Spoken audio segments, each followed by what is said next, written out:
میں بہک سکوں یہ مجال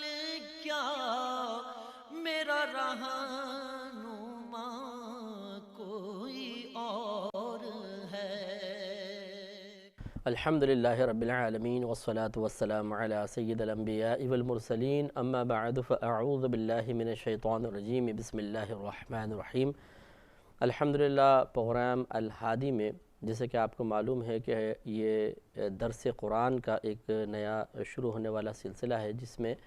ہم کسی ایک ٹاپک کا انتخاب کرنے کے بعد پھر اس سے متعلقہ آیات کریمہ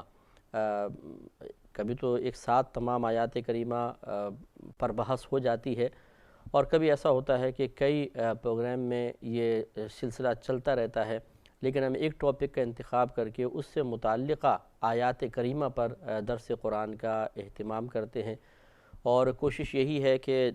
جیسے بھی ممکن ہو ہم خود بھی قرآن کے قریب رہیں، اور یہ امت جو واقعی قرآن سے بہت دور ہو چکی ہے وہ قرآن کے قریب آئے، کیونکہ ہم بارہا وضاحت کر چکے ہیں کہ قرآن سے دوری دو طرح کی ہے، ایک جسمانی دوری اور دوسری روحانی دوری یا اس سے فیض حاصل کرنے کے اعتبار سے دوری۔ تو جسمانی دوری بعض اوقات نہیں ہوتی ہے کہ گھر میں سامنے ہی قرآن رکھا ہوتا ہے، چند فٹ کا فاصلہ ہوتا ہے، لیکن ہماری روحانی دوری یا فیض حاصل کرنے کے اعتبار سے دوری بہت ہی زیادہ ہو چکی ہے۔ یہی وجہ ہے کہ آپ دیکھیں گے ہمارے مسلمان بھائی اور بہنیں وہ صرف قرآن کی عربی عبارت ضرور پڑھتے ہیں اور ان کو باقاعدہ گنتے ہیں کہ میں نے ایک قرآن ختم کر لیا، میں نے 2 قرآن ختم کر لیے، ہم نے اس رمضان میں 5 قرآن ختم کیے۔ لیکن جب ان سے پوچھا جائے کہ آپ نے ان اتنے سارے قرآن کو ختم کرنے کے بعد قرآن سے کیا سیکھا، تو وہ جواب میں کہیں گے کہ ہمیں نہیں معلوم، اس لیے کہ ہم نے تو صرف عربی عبارت پڑھی ہے، ہمیں کیا پتہ کہ قرآن کا ترجمہ کیا ہے اور کیا اللہ تعالیٰ بیان فرمانا چاہتا ہے۔ اور یہی ہماری بہت بڑی غلطی ہے کہ جس کتاب کو اللہ تبارک و تعالیٰ نے ہدایت کے لیے نازل فرمایا، اس سے ہدایت کے حصول کے سلسلے میں بالکل غافل ہو کر صرف اسے پڑھنے تک محدود کر لینا، اور وہ بھی ایسا پڑھنا کہ جس کو ہم سمجھیں نہیں اور جس میں مقصود الہی کی تعیین تک نہ ہو، یہ بہت ہی قابل گرفت بات بھی ہے اور خطرناک بھی ہے۔ تو اس حوالے سے الہادی پروگرام ایک بہت ہی مفید پروگرام ثابت ہوگا کہ ہم اس میں مختلف ٹاپکس لیں گے اور پھر ان سے متعلقہ آیات پر درس قرآن کریں گے، اور اس میں آپ ہمارا طریقہ آپ نے کچھ جو پروگرام گزرے ہیں وہ دیکھا بھی ہوگا، اور مزید بھی آپ دیکھیں گے کہ ہم آیات کریمہ کی تفسیر بیان کرنے کے بعد اس کے آخر میں پھر محاسبہ اور عمل پر خصوصی طور پر توجہ کرتے ہیں، جو کہ انتہائی ضروری ہے کہ مسلمان قرآن عظیم کو پڑھے، اور پڑھنے کے بعد پھر آخر میں ہر آیت کو پڑھنے کے بعد جس بھی جہت سے اپنا محاسبہ ہو سکتا ہو محاسبہ کرے، اور اگر اس آیت میں کوئی قابل عمل بات ہے، یعنی ایسی چیز کا ذکر ہے کہ جس کو عملی طور پر ہم اپنے اوپر نافذ کر سکتے ہیں، تو پھر عمل کا ذہن بنائیں۔ جب تک ہم یہ چیز اختیار نہیں کریں گے، جس کو میں اکثر کہتا ہوں کہ 5 اسٹیپ کے ذریعے یا 5 اسٹیپ میں ہم ہدایت تک نہیں پہنچیں گے، ہم کما حقہ فائدہ حاصل نہیں کر سکتے۔ وہ 5 اسٹیپ مثال کے طور پہ سب سے پہلے قرآن کو احترام سے، ادب سے، صحیح طریقے سے پڑھنا، دوسرا اس کا ترجمہ پڑھنا، تیسرا پھر تفسیر پڑھنا، چوتھا محاسبہ، اور 5واں استقامت کے ساتھ عمل۔ یہ 5 کام اگر ایک مسلمان نہیں کرے گا تو اس نے قرآن پاک سے کما حقہ فیض حاصل نہیں کیا۔ تو ہماری بس زیادہ تر دوڑ جو ہے وہ یہیں تک آ کے محدود ہو جاتی ہے کہ ہم قرآن کی عربی عبارت پڑھ لیتے ہیں، اس کے بعد کون ترجمہ پڑھے کون تفسیر، یہ تو ہمارے پاس ٹائم ہی نہیں ہوتا، اور کبھی اگر ترجمہ لیتے ہیں تو صرف ترجمے والا قرآن لے لیتے ہیں، خالی ترجمہ پڑھ کے ہم سمجھتے ہیں کہ ہم واقف ہو گئے کہ اللہ تبارک و تعالیٰ کیا فرمانا چاہتا ہے، لیکن اللہ تعالیٰ کی مشیت پر، اللہ تعالیٰ کے ارادے پر، اللہ کی مرضی پر صرف کلام پڑھ کر فوراً واقفیت حاصل نہیں ہو سکتی ہے۔ اس کے لیے لازم سی بات ہے کہ ہم تفسیر پڑھیں۔ جب آپ تفسیر پڑھیں گے تو آپ یہ دیکھیں گے بسا اوقات کہ جو ایک آیت کا ظاہر کہہ رہا ہے، حقیقتاً وہ اللہ تبارک و تعالیٰ کا مقصود و مطلوب نہیں، بلکہ اس سے ہٹ کر اللہ تبارک و تعالیٰ کچھ اور بیان فرمانا چاہتا ہے، اور جب ہم اس تفسیر کی روشنی میں اسے دیکھتے ہیں تو بات مکمل طور پہ واضح ہو جاتی ہے۔ اور اسی طریقے سے صرف تفسیر تک ہی اکتفا نہ کیا جائے بلکہ اس کے بعد اپنا محاسبہ کیا جائے کہ جو کچھ یہاں بیان ہوا کیا اس کے مطابق میں عمل کر رہا ہوں، کسی اچھی صفت کا ذکر ہوا تو کیا مجھ میں وہ اچھی صفات موجود ہیں، اگر کسی قبیح شے کا ذکر ہوا، برے اخلاق کا ذکر ہوا مثال کے طور پہ، تو پھر غور و تفکر کرنا کہ کیا مجھ میں یہ بری صفت یا برے اخلاق موجود ہیں یا نہیں، یہ سعادت کی بات ہے۔ اور جب کوئی چیز منکشف ہو جاتی ہے، اگر اچھائی کے پیرائے میں ہو تو اللہ کا شکر ادا کرنا چاہیے، برائی کے پہلو سے ہمارے اندر کوئی چیز نظر آئے تو فوراً فکر کرنی چاہیے، اور پھر اس کے بعد عمل کا درجہ آتا ہے کہ انسان عمل کرے اور استقامت سے عمل کرے۔ تو پچھلے کچھ پروگرام میں ہم نے قرآن عظیم کو مضمون بنایا تھا، ٹاپک بنایا تھا، اور اس قرآن عظیم پر ہم نے کئی جہت سے کلام کیا۔ آج اولاً جس جہت کو ہم لیں گے یا جس پہلو کو ہم قرآن عظیم کے لیں گے وہ ہے کہ اس کی مثل ممکن نہیں ہے۔ اللہ تبارک و تعالیٰ نے قرآن عظیم میں باقاعدہ کئی مقامات پر چیلنج دیا ہے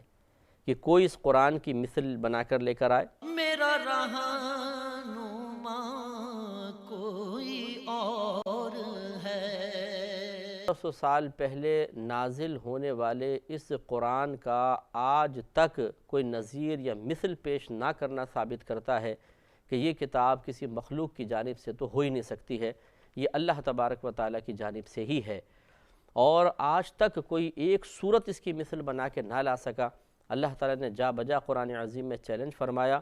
جو اہل اسلام کے لیے ایک بہت ہی تقویت کا باعث ہے اور اطمینان بخش بات ہے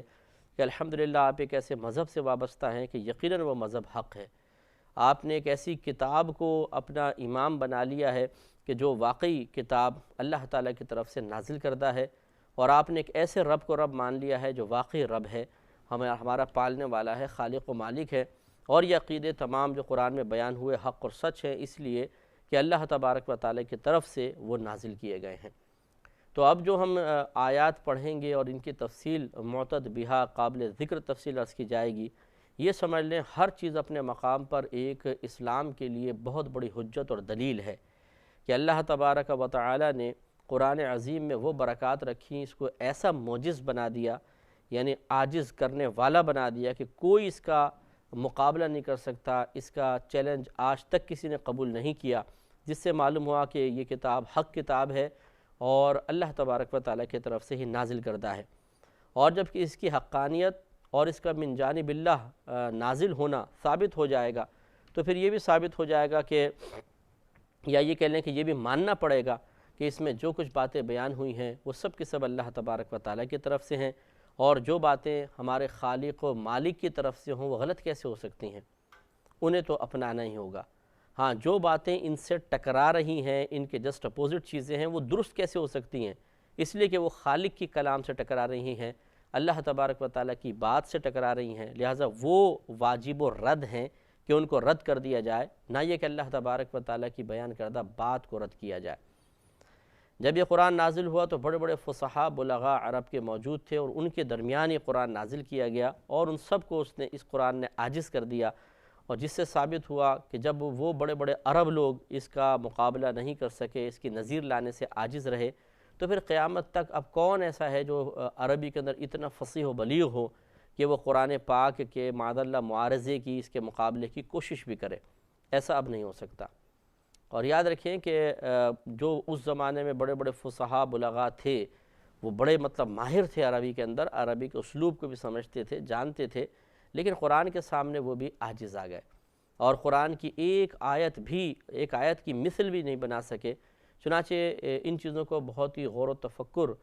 کے ساتھ سننا بھی چاہیے، سمجھنا چاہیے، ذہن میں محفوظ رکھنا چاہیے،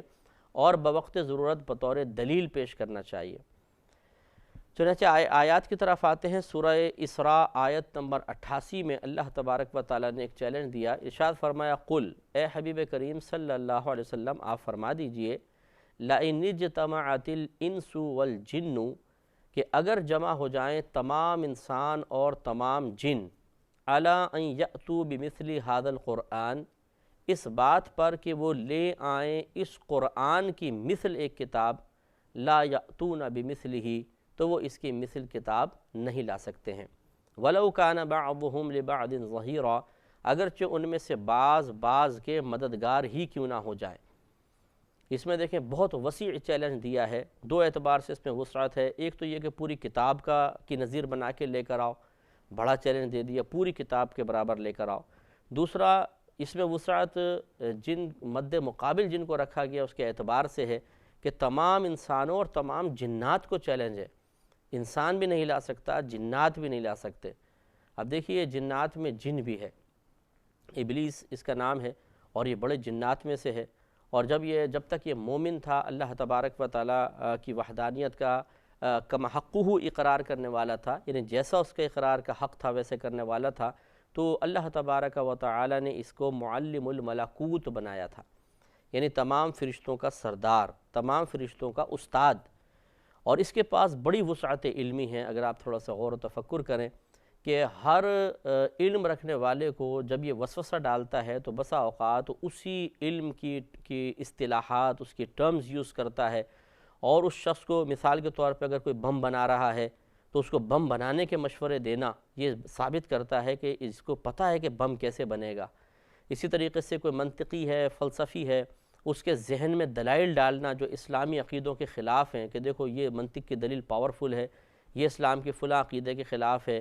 اس دلیل سے تم غور کرو، کسی فلسفی کے ذہن میں ڈالے گا تو تمہیں وہ چیز اسلام کی کمزور نظر آئے گی۔ یقینی سی بات ہے کہ یہ دلائل وہی فراہم کر سکتا ہے جس کو پہلے منطق و فلسفے پر گہری نظر حاصل ہو۔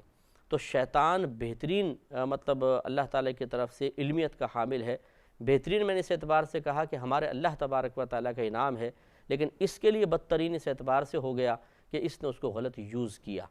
اس کا مطلب یہ ہوا کہ کچھ انعام دے دینا، کسی کو کوئی چیز دینا، یہ کوئی برا نہیں ہوتا، اس کا استعمال غلط ہوتا ہے۔ اگر استعمال غلط کرے گا تو کرنے والے کا قصور، استعمال صحیح کرے گا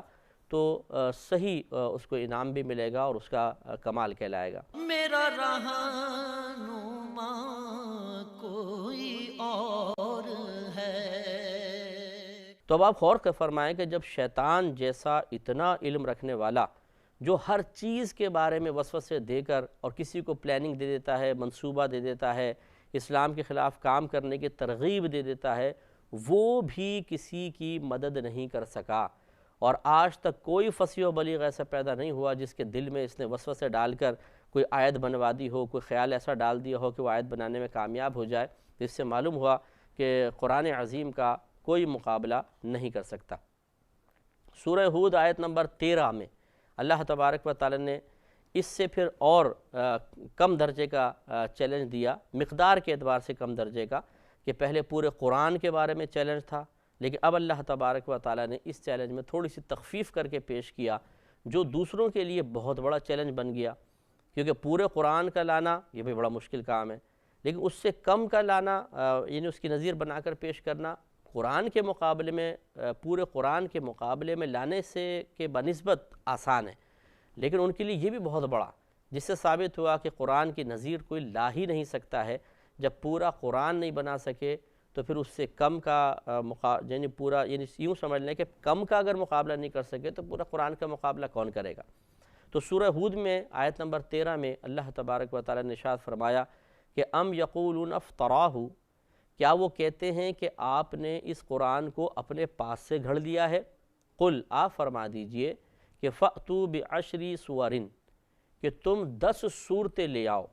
مثل ہی جو اسی قرآن کی مثل ہوں، مفتریات اپنے پاس سے گھڑ کر،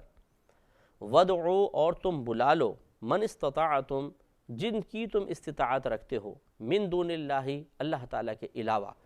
ان کنتم صادقین، اگر تم اپنے اس دعوے میں سچے ہو کہ یہ قرآن ان نبی کریم صلی اللہ علیہ وسلم نے اپنے پاس سے گھڑ لیا ہے۔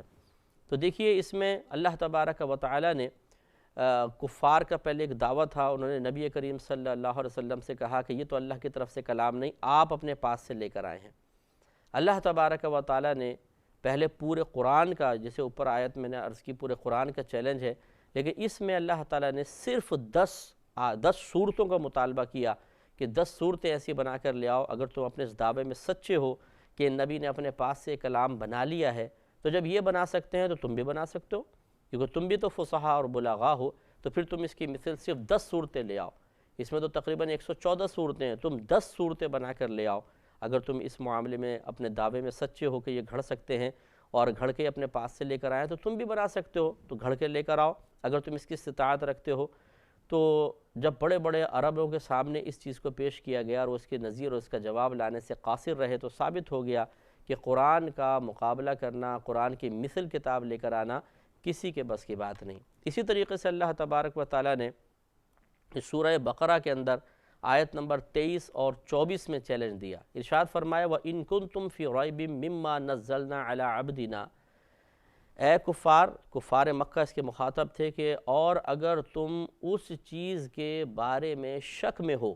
جو ہم نے اپنے بندہ خاص پر نازل فرمائی یعنی قرآن عظیم، فَأْتُوا بِسُورَةٍ مِّن مِّثْلِهِ، تو تم لے آؤ اس کی مثل ایک صورت،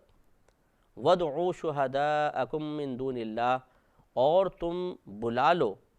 اپنے مددگاروں کو جو اللہ تبارک و تعالیٰ کے علاوہ ہوں، ان کنتم صادقین، اگر تم اس دعوے میں سچے ہو۔ فَإِن لَّمْ تَفْعَلُوا، پھر اگر تم ایسا نہ کر سکو،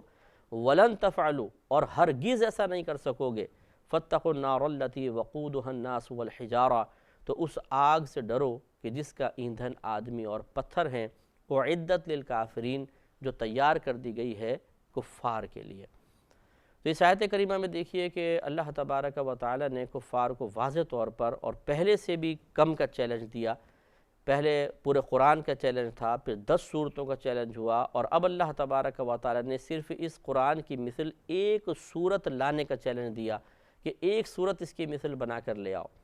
اور اس میں ارشاد فرمایا کہ تم اگر اکیلے نہیں بنا سکتے، اپنے جتنے مددگار ہیں ان سب کو بلوا لو، اللہ کے علاوہ جس کو بلوا سکتے ہو بلاؤ، اگر تم اس دعوے میں سچے ہو کہ یہ قرآن معاذ اللہ جھوٹا قرآن ہے یا یہ اللہ کی طرف سے نازل کردہ کتاب نہیں ہے، تو تم اس کی مثل بنا کے لے کر آؤ۔ اور پھر واضح طور پہ ایک غیبی خبر دی کہ فَإِن لَّمْ تَفْعَلُوا، پھر اگر تم ایسا نہ کر سکو، وَلَن تَفْعَلُوا، اور ہرگز ایسا نہیں کر سکتے ہو۔ یہ جو عربی لغت جاننے والے ہیں وہ یہ بات بآسانی سمجھ سکتے ہیں، اور ان کو معلوم ہے کہ جب کوئی ایسا کلمہ کلام عرب میں استعمال ہو جو حال اور مستقبل دونوں کا معنی رکھتا ہو، یعنی پریزنٹ اینڈ فیوچر، تو اسے کہتے ہیں فعل مضارع۔ اور فعل مضارع کبھی مثبت آتا ہے، کبھی منفی آتا ہے، یعنی اگر اس میں کسی کام کے قرار کرنا پایا جائے تو مثبت ہے، انکار ہو تو منفی ہے۔ اور بعض اوقات ایسا ہوتا ہے کہ عرب لوگ اس فعل مضارع کو نفی کے ساتھ ذکر کرتے ہیں، لیکن وہ چاہتے ہیں کہ ہماری بات میں پختگی پیدا ہو۔ جیسے کسی کو کہا جائے لا یضرب، کہ نہیں مارا اس شخص، نہیں مارتا ہے یا نہیں مارے گا وہ ایک شخص، اس کا ترجمہ یہ بنے گا، تو اس میں کم شدت ہے۔ لیکن اگر اسی کو اس سے پہلے لن لے کر آئیں، لام اور نون، جیسے یہ ہے لن تفعلوا، لن داخل ہو جائے، جیسے لن یضرب اگر کہہ دیا جائے، تو اب یہ ایک بات تو یہ کہ یہ فعل مضارع سے حال کا معنی ہٹ جاتا ہے، یہ مستقبل کے ساتھ خاص ہو جاتا ہے۔ اور دوسرا اس میں نفی والا معنی تو پیدا ہوتا ہی ہوتا ہے لن کی وجہ سے، لیکن شدت تاکید بھی ہوتی ہے، شدت پیدا ہو جاتی ہے، تاکیدی معنی آ جاتا ہے، جس کا اردو میں ترجمہ ہرگز بنتا ہے۔ جیسے موسیٰ علیہ السلام نے اللہ تعالیٰ کی بارگاہ میں زیارت کی تمنا کی تو اللہ تعالیٰ نے فرمایا لن ترانی، تم ہمیں ہرگز نہیں دیکھ سکتے۔ اسی طرح یہاں فرمایا وَلَن تَفْعَلُوا، اور تم ایسا ہرگز نہیں کر سکتے۔ اس پہ انشاءاللہ مزید کلام نیکسٹ پروگرام میں یہیں سے انشاءاللہ ہم مزید آغاز کریں گے۔ وآخر دعوانا ان الحمدللہ رب العالمین۔ میں بہک سکوں یہ مجال کیا، میرا رہنما کوئی اور ہے، میں بہک سکوں یہ مجال کیا، میرا رہنما کوئی اور ہے، میں